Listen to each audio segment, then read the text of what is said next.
अबे आईक सांग. अरे पुढे सांग मरे. ऐक सांग असताना किती केलंय सुसू केली पेंटी झालं येते ना.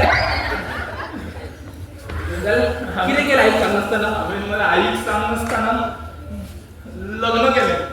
लग्न केलंय हा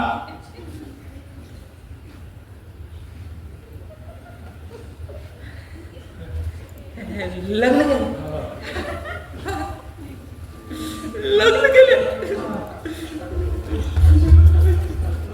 फ्रेंड अरे फ्रेंड दुश्मन तू दुश्मन गोपी अरे लोक लग्न जाऊच्या पहिले आपल्या फ्रेंडाक सांगतात आणि तू लग्न जाऊन डोळ्यात हार घालून मागे सांगतात लग्न झालं म्हणून वाह एक फ्रेंड येणार का गोपी ऐक तू ऐक ना पहिली. गोपी ऐक. मामा म्हणताला सारखे हा. ते तकलीफ फक्त काने बटाटे बोलला अक्कल म्हणतात ती नाक तुका ए ते मामा तुझ्याकडे पडले अरे त्याही मोठा ना